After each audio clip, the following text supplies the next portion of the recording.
নমস্কার, সকলকে শুভ সকাল জানাই। গ্রাম বাংলার এই তুলসী মঞ্চ থেকে সকলকে শুভকামনা জানাই। গ্রাম বাংলার গাছ, ফুল, ফল সকলকে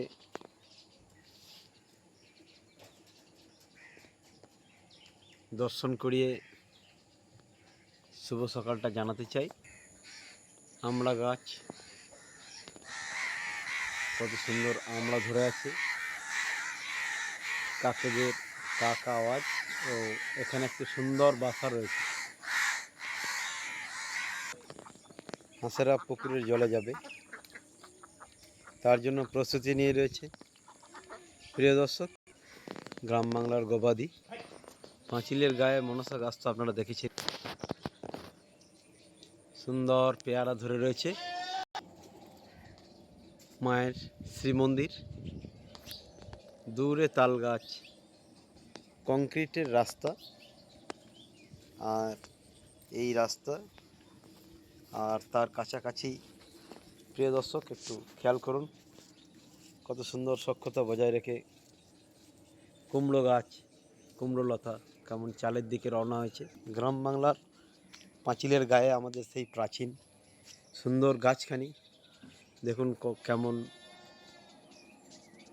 অযত্নে নিজের থেকেই কেমন শোভাবর্ধন করছে। পাঁচিলের গায়ে এই যে সুন্দর গাছটি আপনারা দেখতে পাচ্ছেন, এই গাছটি আমাদের গ্রাম বাংলার অতি পরিচিত এবং প্রাচীন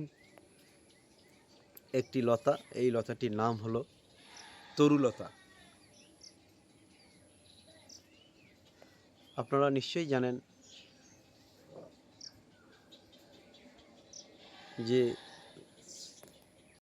কবি সত্যেন্দ্রনাথ দত্তের বাংলাদেশ কবিতায় উনি এই তরুলতা গাছকে নিয়েই বলেছিলেন যে কোন দেশেতে তরুলতা সকল দেশের চাইতে শ্যামল, কোন দেশেতে চলতে গেলে দলতে হয় রে দুর্বা কোমল।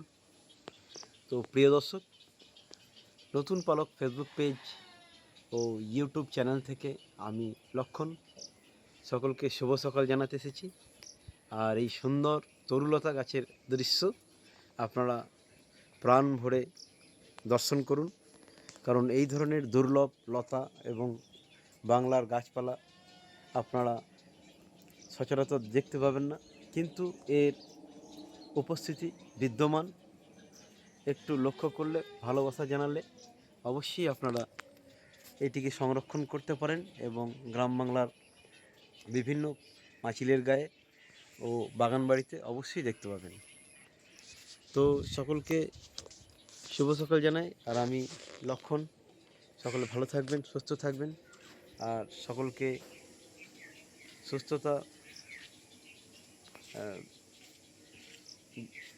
সুস্থতার বার্তা দিতে চাই এবং সকলে ভালো থাকুন, সকালে প্রাতঃভ্রমণ করুন, ওই নিয়ে সবার জীবন সুন্দরভাবে কাটুক। নমস্কার, ভালো থাকবেন, আবার দেখা হবে।